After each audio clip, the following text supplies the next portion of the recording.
جائز نہیں ہے، یہ قربانی نہیں ہو سکتی۔ اعلیٰ حضرت رضی اللہ تعالیٰ عنہ فرماتے ہیں کیونکہ قربانی میں مال حلال اور ملکیت شرط ہے، ایسا جانور اگر قربان کر بھی دیا گیا تو قربانی نہیں ہوگی۔ اور ایک سوال ہے، کیا جمعہ کے دن مرنے والا شخص جنتی ہوتا ہے؟ دیکھو، یہ بات عوام میں مشہور ہے کہ جمعہ کے دن یا جمعرات کے دن مرنے والا انسان جنت میں جاتا ہے، سوال و جواب نہیں ہوتے ہیں، ڈائریکٹ انتقال ہوتا ہے اور جنت میں چلا جاتا ہے۔ تو یہ عوام میں غلط مشہور ہے۔ کچھ احادیث میں ہے کہ جمعہ یا جمعرات کو مرنے والے پر کچھ تخفیف ہو جاتی ہے، مگر جنت میں جانا ایمان اور اعمال صالحہ پر منحصر ہے۔ صرف دن کی بنیاد پر کسی کو جنتی کہنا یہ درست نہیں ہے۔ ایک سوال اور ہے، کیا قرآن پاک کو بغیر وضو ہاتھ لگا سکتے ہیں؟ جی نہیں، قرآن پاک کو بغیر وضو ہاتھ نہیں لگا سکتے ہیں، بغیر وضو نہیں چھو سکتے ہیں۔ ہاں رہی بات پڑھنے کی تو بغیر وضو پڑھ سکتے ہیں۔ ایک سوال یہ ہے کہ قرآن پاک کے علاوہ اور کوئی کتاب جو عربی کی کتاب ہو یا اردو کی کتاب ہو یا مسئلے مسائل کی کتاب ہو، اس کو چھو سکتے ہیں یا نہیں؟ دیکھیں، قرآن پاک کو تو نہیں چھو سکتے، لیکن اس کے علاوہ اگر کوئی مسئلے مسائل کی کتاب ہے اور اس پر عربی متن نہیں ہے تو اس کو چھو سکتے ہیں۔ بس یہ دھیان رہے کہ عربی متن کو آپ نہ چھوئیں، ٹھیک؟ تو یہ درست نہیں ہے۔ ویسے افضل طریقہ یہ ہے کہ آپ وضو بنا کے ہی کتابوں کو ہاتھ لگایا کریں، وضو بنا کے ہی کتابوں کو پڑھا کریں، تو یہ بہتر ہے۔ ایک سوال یہ ہے، کیا قرآن پاک پر ہاتھ رکھ کر قسم کھانا جائز ہے؟ دیکھیں، لوگ سمجھتے ہیں کہ کوئی بات ہو جائے تو ہم قرآن پاک پر ہاتھ رکھ کر قسم کھلوا لیں گے تو یہ سچ بولے گا۔ تو سب سے پہلی بات میں بتا دوں کہ اگر جھوٹ بولنے والا ہے تو وہ قرآن پاک پر بھی ہاتھ رکھ کر جھوٹ بول سکتا ہے۔ دوسری چیز یہ ہے کہ قرآن پاک پر ہاتھ رکھ کر قسم کھانا یہ درست نہیں ہے۔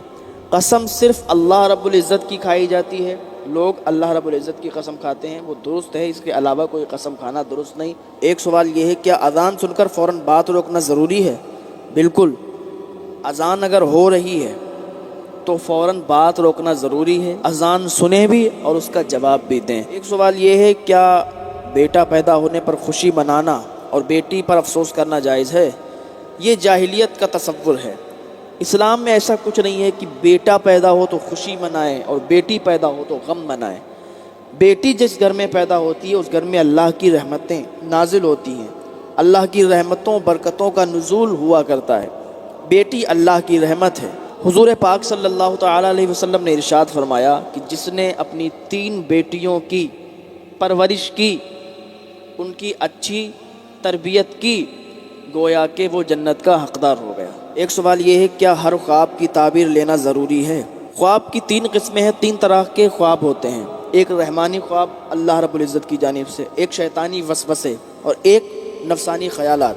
کبھی کبھی ایسا ہوتا ہے کہ ہم جو سوچتے ہیں، ہم رات کو جب لیٹتے ہیں سوچتے ہیں یا دیکھتے ہیں، موبائل چلاتے ہیں، تو یہ جو خیالات ہوتے ہیں وہ ہمیں اکثر کبھی کبھی جب ہم لیٹتے ہیں تو یہی آ جاتے ہیں، یعنی جو ہم دیکھتے ہیں سوچتے ہیں وہی خواب میں آ جاتے ہیں۔ کوئی خواب اگر آپ نے دیکھا ہے، ایسے کسی کی باتوں پر آپ نہ جائیں۔ خواب دیکھ لیا اور کسی سے پوچھ لیا، اس نے بتا دیا، کہا رے تم تو بس مرنے والے ہو، تو انسان ٹینشن میں جاتا ہے۔ تو خواب کی بنا پر یہ سب صحیح نہیں ہے۔ ایک سوال یہ ہے، کیا جمعہ کے دن ناخن کاٹنا یا بال کاٹنا منع ہے؟ نہیں، بلکہ جمعہ کے دن نہانا، ناخن کاٹنا، بال کاٹنا یہ افضل ہے، بہتر ہے، اور منع کوئی نہیں ہے کہ آپ نہیں کر سکتے۔ ایک سوال یہ ہے، کیا امام کے پیچھے سورہ فاتحہ پڑھنا فرض ہے؟ امام کے پیچھے بھائی کوئی سورہ پڑھنا نہ واجب ہے، نہ فرض ہے، نہ سنت ہے، بلکہ امام کے پیچھے جو مقتدی کھڑے ہیں وہ نہ ہی سورہ فاتحہ پڑھیں گے نہ ہی کوئی سورت پڑھیں گے، تو امام کے پیچھے پڑھنا جائز نہیں ہے۔ ایک سوال یہ ہے، کیا مسجد میں موبائل پر بات کرنا یا اونچی آواز میں ذکر کرنا درست ہے؟ دیکھیں، مسجد خدا کا گھر ہے، عبادت کا کام ہے، دنیا کی بات کرنا مطلق حرام ہے۔ مسجد میں آپ باہر کی بات نہیں کر سکتے، موبائل پر بات ہوتی ہے، ظاہر سی بات ہے، کہیں ادھر کی بات کہیں ادھر کی بات، تو بہتر ہے کہ مسجد سے باہر نکل کر موبائل پر بات کریں، یا اگر ہاں کوئی اچھی بات کر رہے ہیں، آپ دین کے متعلق بات کر رہے ہیں تو کر سکتے ہیں، باہری دنیاوی بات یہ نہیں کر سکتے، اونچی آواز میں تو ویسے ہی نہیں کر سکتے ہیں۔ ایک سوال یہ ہے کیا وضو کے بعد اگر پاؤں خشک ہو جائے تو دوبارہ دھونا لازم ہے؟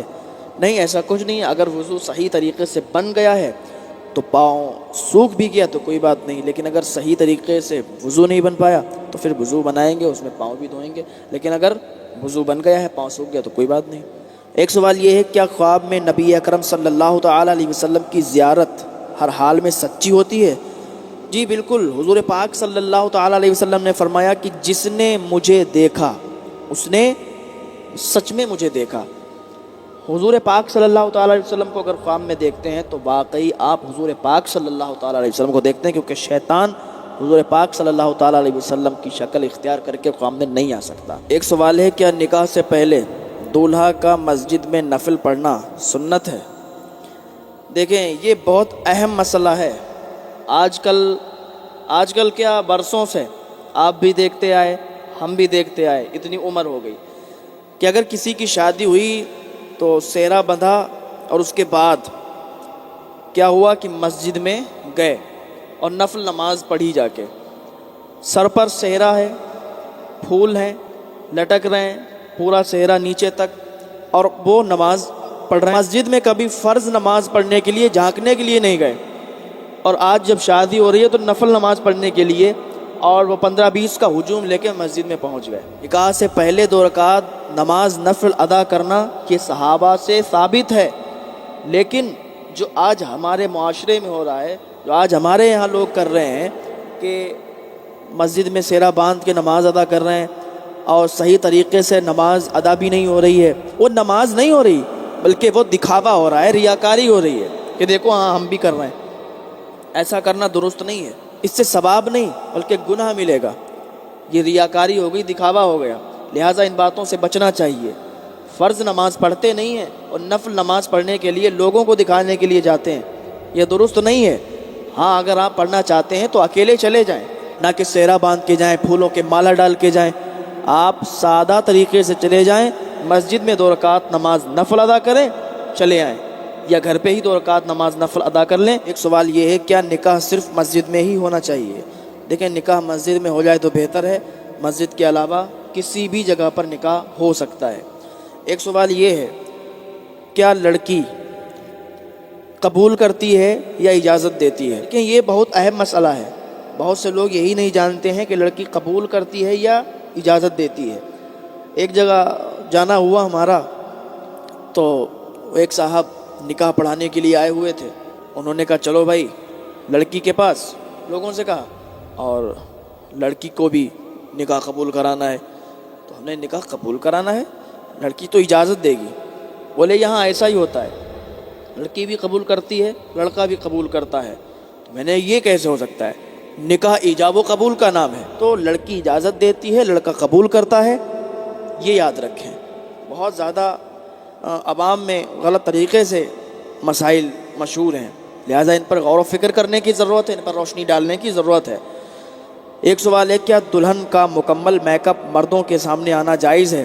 آج کل بہت جگہ کیا ہر جگہ آپ دیکھ لیں، بہت کم جگہیں ایسی ہیں کہ جہاں پر ایسا نہیں ہوتا، ورنہ ہر جگہ تو ایسا ہی دیکھا گیا ہے کہ جب شادی آتی ہے نکاح ہو جاتا ہے، نکاح ہونے کے بعد لڑکا لڑکی دونوں جو اسٹیج لگا ہوا ہوتا ہے اس پر جو کرسی پڑی ہوتی ہیں اسی پر بیٹھ جاتے ہیں، نہ لڑکی پردہ کرتی ہے اور وہ ویڈیو بن رہی ہوتی ہے، ادھر LCD پر دکھ رہی ہوتی ہے اور سارے لوگ دیکھ رہے ہوتے ہیں۔ لہٰذا ان سب باتوں سے بچنا چاہیے، اپنے گھروں کا ماحول اچھا کریں، یہ رواج اور رسمیں ختم کریں کہ شادی ہال میں اور اسٹیج پر بٹھا کے ویڈیو پر LCD پر چلوا دیا، یہ درست نہیں ہے۔